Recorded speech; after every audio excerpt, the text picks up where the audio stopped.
O que passa na nossa mente é muita coisa, a gente não tem ideia, né? Cada hora é uma coisa, né? Pelo menos na minha é assim, né? Cada hora é um pensamento diferente, é uma coisa diferente. E aí é exatamente assim. A mesma coisa são os DHS, são muitos conflitos, são muitas coisas acontecendo. Então, uma forma da gente poder sempre ajudar o corpo a regular isso é trazer, acordar essa parte rítmica, é acordar essa parte do sentir, que é poder dar vazão, né? Dar vazão que quer que seja. Então, só de praticar a respiração já ajuda muito. Então, aqui relembrando, vocês estão vendo a minha setinha aqui? Estão vendo, né? Então, relembrando o que a gente falou no encontro passado, né, que eu passei bem rápido, dentro do ectoderma, né, toda essa informação que vai chegar no cérebro, ele vai ser dividido, o córtex vai ser dividido em questões funcionais, e tem uma parte que é uma questão territorial. Então, na parte funcional, ele vai trabalhar, vai ter essas areazinhas aqui, ó, córtex pré-motor, vai trabalhar sobre as questões que percebe o meio como uma possível agressividade. Então, por exemplo, essa criança aí, se ela é muito repreendida, a vida inteira na infância, muito repreendida, com muito autoritarismo, ela, às vezes, quando ela se torna adulta, só de alguém falar alto com ela já vai ficar ativada, com medo já do que pode acontecer. Então, isso é o córtex sensorial pré-motor. Eu já fico ativado quando eu percebo que alguém pode falar dentro do meu grupo algo que já pode ser ameaçador. Então, eu vou ter que me defender. No caso de uma criança, ela não tem como se defender, ela só faz o conflito e pronto, né? Quando ela relaxa, melhora o sintoma, né? Mas em adulto é muito comum. Eu tinha muitas questões de autoridade, né? Eu tinha muitas questões em relação a isso, de muito medo, quando alguém falava assim, muito forte, eu já ficava assim, em pânico. E aí minha voz já diminuía, eu já falava bem fininho, sabe? Ou eu chorava, ou eu falava fino, porque eu não conseguia ter a atitude para brigar, porque para mim a figura de autoridade era altamente ameaçador. Então você fica já com medo, né? Já a gente chama de medo frontal. Existe essa outra área, que é o córtex motor, que vai trabalhar as questões de se sentir preso, não ser capaz de escapar, eu não posso me mover dessa situação. Então, são questões que vai dar comprometimento físico no sentido muscular. Então, pode ter paralisias, ter espasmos, uma série de coisas. O córtex sensorial vai trabalhar as questões de separação da epiderme mesmo, das questões da pele. Então, pode dar pessoas assim, eu até falei para vocês de uma paciente minha que tinha psoríase, né? Ela perdeu o contato, a amiga dela mudou de setor de trabalho, que era uma parceira de trabalho, aí vai envolver a lateralidade, ela era destra, então era parceira de trabalho, pegou o lado direito, e quando ela foi embora, teve essa crise de separação. Então, primeiro ela teve um dermatite, depois ela foi evoluindo para uma questão de psoríase.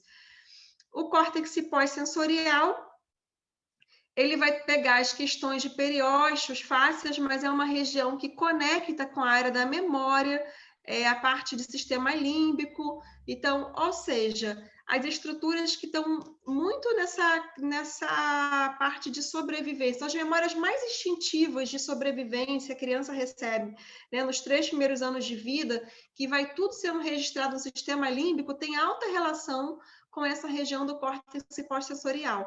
Tem a parte do córtex visual e a parte do córtex territorial, que ela vai falar sobre as questões da manada. Se a gente falar de ectoderma por si só, ele é contato, tudo é contato. Então, tudo é uma questão do grupo. Mas a diferença entre uma questão territorial e uma questão não territorial é que o território está envolvido com as questões mais do seu grupo mesmo, aquela por que e para que eu vivo, sabe? Então, aquelas são os conflitos mais, vamos dizer assim, mais intimistas. Quando a gente olha nas constelações familiares, que vai olhar as dinâmicas familiares que acontecem dentro do sistema, eu estou olhando bem na questão do meu território, né? Porque para quem eu vivo em relação ao meu grupo. Mas tudo aqui é como eu percebo do mundo. Então, se eu, de repente, vamos dizer, uma pessoa... dar um exemplo aqui de uma paciente que eu atendi outro dia. É uma paciente que ela está com um problema de paralisia. Uma menina super nova, com 38 anos. Ela a partir dos... Quando ela entrou na adolescência, ela começou a sofrer muito bullying. Ela não lembra o que aconteceu. Assim, eu acho que aconteceram mais coisas, só atendi ela uma vez até agora. Ela sofreu, eu acho que ela deve ter sofrido algum abuso, alguma coisa, mas a partir dos 12 anos, pelo que ela conta, ela era antes uma menina super livre, brincava, interagia, e quando ela entrou na adolescência, ela se fechou completamente para o mundo. Ela ficou com muito medo de sair da linha e de repente sofrer uma agressão, ou de repente ela ser julgada, porque ela diz que tem uma memória de ter sofrido muito bullying. Então, no momento que, assim, para ela era assim, se eu fizer algo diferente, se eu for eu mesma, eu posso deixar de pertencer ao grupo. Então, ela começou a se moldar de todas as formas para pertencer ao grupo. Isso é a história que ela conta. E aí, ela passou a vida inteira dentro de um molde. Então, foi ser professora, trabalhar numa coisa que ela não gosta, fazendo vários trabalhos que não gosta, tentando ser sempre a melhor mãe, a melhor esposa, mas nada coerente do que é o sentimento dela, do que é o sentir dela. Ela sempre para atender a expectativa de alguém. Então, ela tem uma questão assim, eu preciso atender a expectativa de alguém, senão eu posso ficar sem ninguém. E aí ela entrou numa fadiga muito grande, uma fadiga muito grande em vários trabalhos, não aguenta mais ter que corresponder às expectativas, e aí começou a se sentir incapaz de manter isso. Ao ela se sentir incapaz, ela começou a ativar o programa de Mesoderma Novo, que foi da aula passada, que afeta a musculatura. Então, dá uma sensação, você lembra? Uma sensação de fraqueza muscular. Mas, ao mesmo tempo, ela tem uma questão que ela tem medo de que, se ela realmente não fizer nada, ela não corresponder, ela vai ser excluída da família. Então, até hoje, ela pede aprovação do pai, da mãe, do marido e até da filha pequena.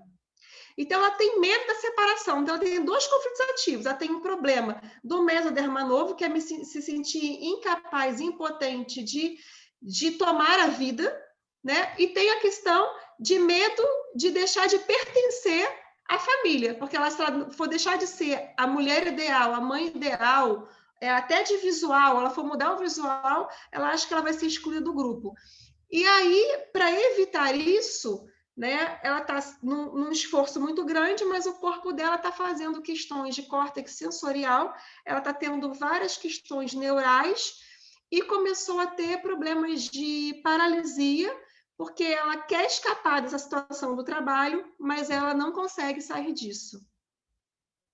Ficou claro? Então, assim, ela está numa dinâmica ali que ela precisa, na verdade, conseguir trabalhar as questões com o seu grupo, que, no fundo, é o seu sistema familiar de origem. Né? Então, dentro do sistema familiar de origem, ela tem que corresponder a todo mundo. E então, ela precisa começar a mudar isso para ela poder se posicionar do jeito que ela quer. Como ela está resistindo a isso, eu atendi ela a primeira vez foi em março. Depois eu atendi 2 vezes, atendi uma outra vez agora, e ela está fazendo terapia, né? Está tratando já com a psicóloga dela, mas está nesse processo de desconstrução dessa resistência, porque ela entra em pânico só de assumir ela mesma. E o corpo dela está reagindo com as dormências e com a paralisia. E é interessante que ela não tem nenhum diagnóstico, ela já foi em vários neurologistas, já fez vários exames e não conseguiram fechar nenhum diagnóstico para ela. Não conseguiram. isso, dentro das leis biológicas, é assim mesmo. Você começa a ter os sintomas, que os sintomas podem fazer parte de diversas doenças conhecidas na medicina convencional, mas de acordo com cada sintoma, de acordo com o número de conflitos e conflitos específicos, é que vai dar um rótulo. Então, na leitura biológica, você não fica esperando fechar um diagnóstico, tem que trabalhar ela soltar, né, diminuir essa carga de conflito para o corpo dela poder voltar a se regenerar, poder voltar ao movimento. Ela chegou a voltar ao movimento, ela teve uma crise de paralisia em março, eu atendi ela voltou ao movimento, a gente trabalhou, mas aí ela teve um outro fator, há pouco tempo, onde ela se viu realmente sem saída, e aí ela voltou a ter outra crise. Então, esse também é um problema dessas questões motoras, porque a pessoa se assusta, né, com esses rótulos e começa a imaginar que não vai poder andar, que não vai ter uma série de coisas e vai complicando. Então, essas questões que não são do grupo em si, né, mais específico, vamos dizer, do núcleo da família, eles são chamados, são as regiões não territoriais, e envolve toda essa linha média. Então, quando você faz um mapa, né, isso aqui vocês também têm da aula passada, de uma tomografia de crânio, você vai ver que eles vão ler essa partezinha aqui, toda essa parte dessa linha média. Então, vai ler a parte dos esmaltes dentários, essa parte do diabetes, toda a parte do córtex motor, das partes sensoriais, né, das partes aqui do olho, os problemas de olho, tem muito a ver também como eu percebo o meio. Então, tudo isso aqui os problemas não acontecem ao acaso.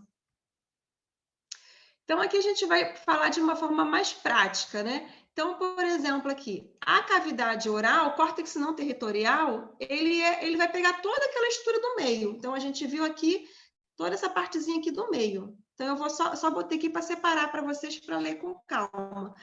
Então, por exemplo, aqui vai pegar toda a parte da mucosa oral, paladar, gengiva, lábios, amígdala, toda essa parte da boca que tem a ver com epitélio, porque a parte epitelial, que é o ectoderma, a gente tem na boca, também tem outros tecidos, que é a parte da submucosa, mas a parte da cobertura, que é a pele mais externa, é o ectoderma.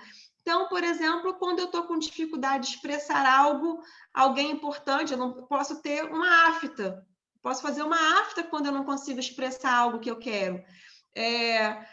Algo interessante é que essas regiões da cavidade oral, ela tem sempre trilho com a mãe.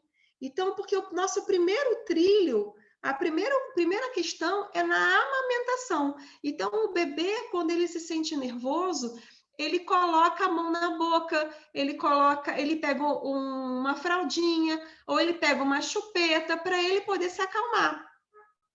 Então, às vezes a pessoa fala assim, meu bebezinho adora ficar de chupeta, ou adora ficar com o dedinho na boca. De fato, ele não está gostando de ficar, de fato, ele está nervoso. Ele está tenso, ele está sentindo uma questão de separação, porque a questão do bebê, o contato do bebê com a mãe é pela boca. A pele está desenvolvendo a sensibilidade, mas ele tem mais sensibilidade na boca. Então, através da mamada, ele percebe esse contato com a mãe. Então, quando ele não é amamentado, ou não tem esse contato com a mãe, ele vai ter já esse trilhozinho na boca, né? Então, às vezes, a gente também, adulto, não sei se vocês são assim, quando tá nervoso, quer colocar uma coisa na boca logo para se acalmar. Quem é assim? Tipo, eu também, vocês não? Tipo, chupar uma bala, comer um chocolate, não é nem a vontade de comer um negócio, é só para, tipo assim, eu quero sentir, às vezes eu vejo que eu tô meio tensa, eu nem percebi, e aí eu já boto uma bala. Não importa nem o gosto da bala, é só para ter aquela coisa assim, tipo do contato, sabe?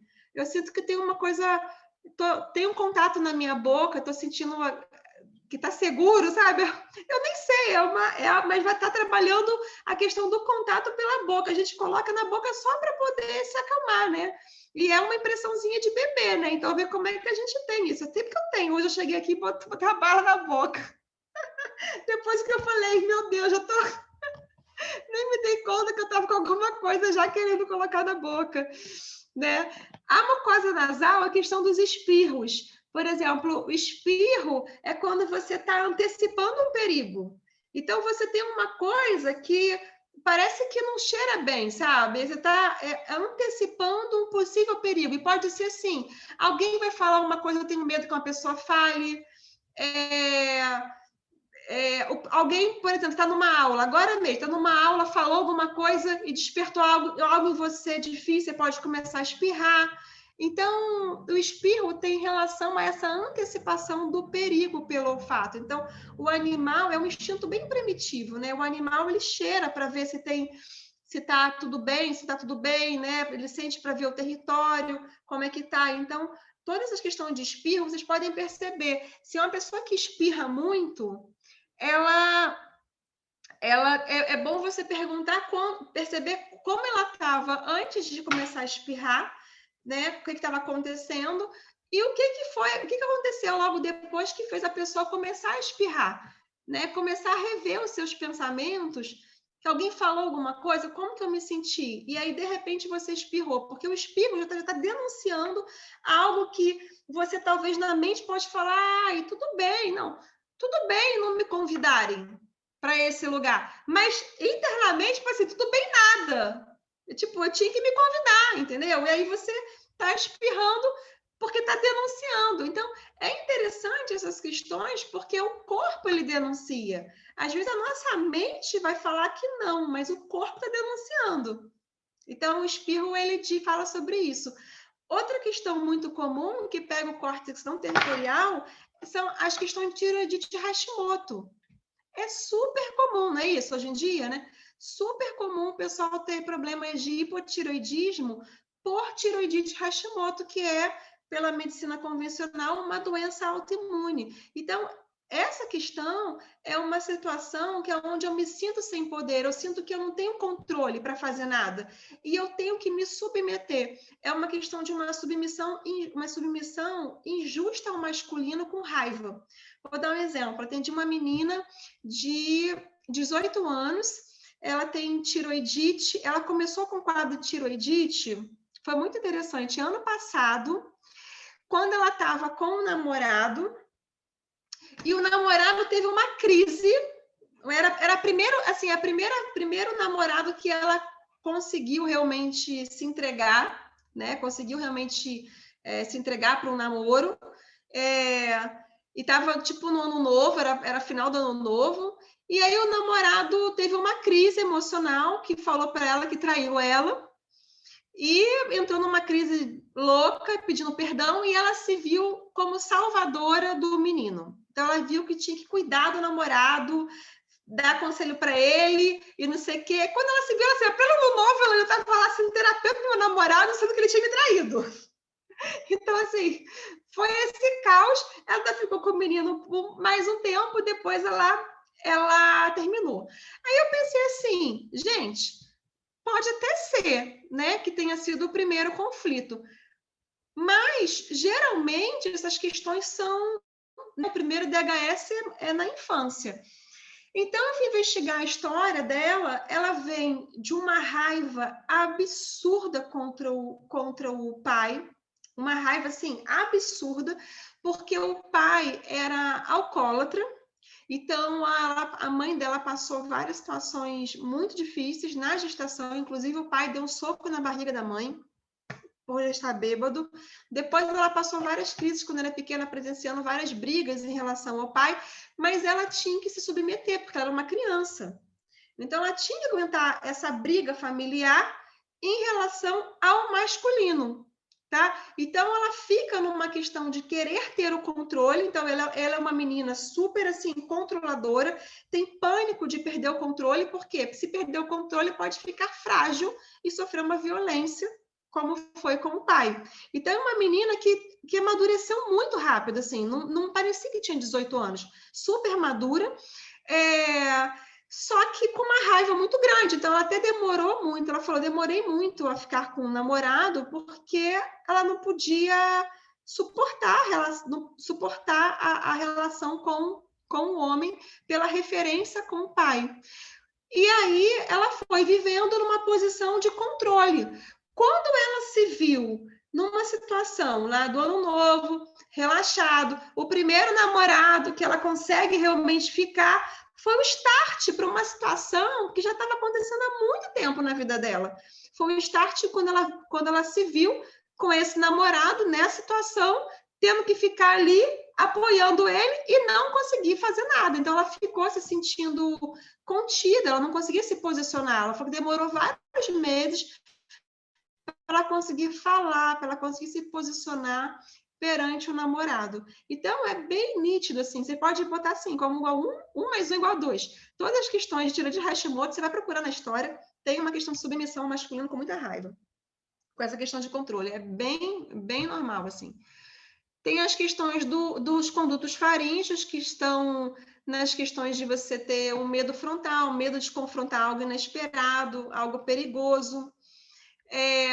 As questões de diabetes está muito relacionado também com esse centro do glucagon e insulina. Então, todas as questões de resistência, por exemplo, o glucagon é um hormônio que vai colocar a glicose para dentro, vai botar a glicose para fora da célula, para ajustar a glicemia.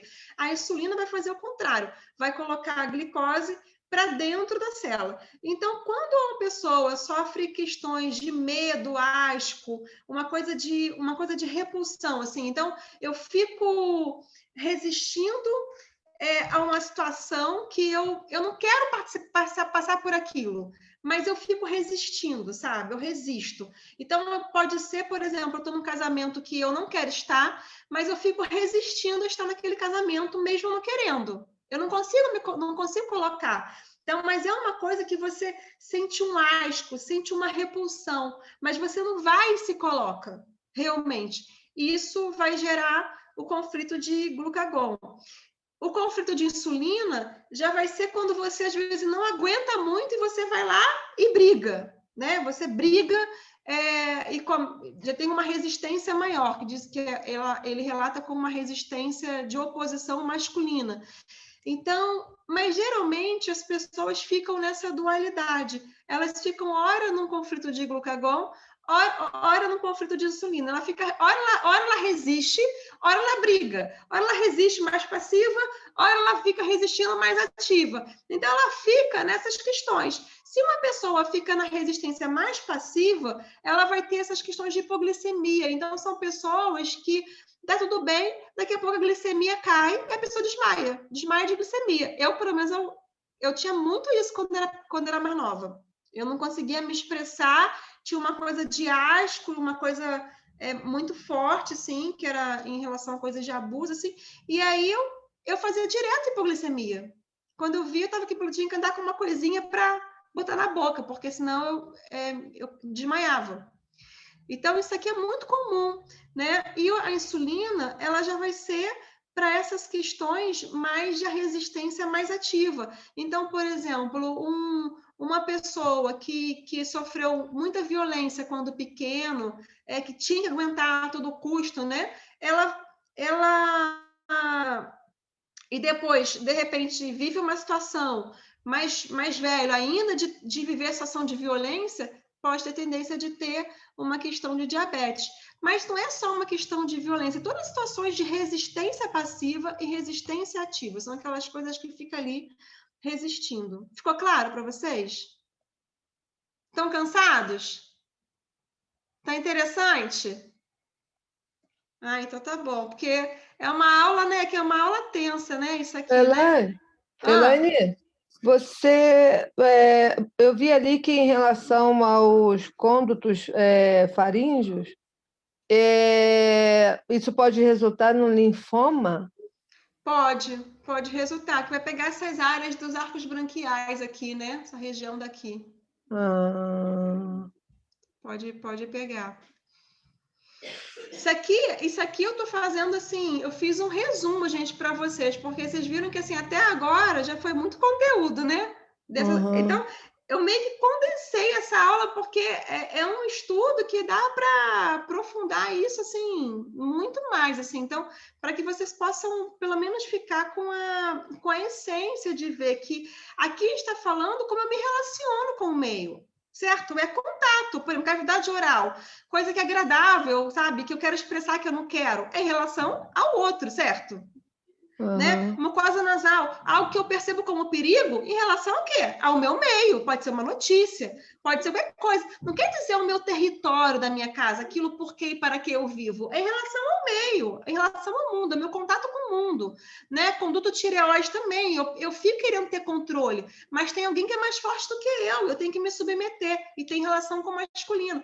Então, também é uma questão da tireoide. Conduto faríngeo, também o medo que alguma coisa inesperada pode acontecer e pode me agredir. Glucagon e insulina, eu posso estar, de repente, trabalhando num trabalho que eu não suporto. Mas eu tenho que resistir, porque eu sinto que é o que me dá o ganha-pão, é o que eu preciso, de vez em quando eu brigo, mas eu aceito, eu tenho que ficar lá, entende? São situações que eu tenho que estar no mundo, assim. Então, para eu estar no mundo, eu tenho que me relacionar.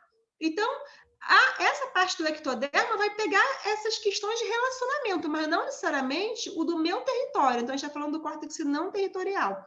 Ah, tá. Por isso que é bem mais amplo, então, né? É bem mais amplo, isso. Entendi. Então, ele está Agora que eu... pegando...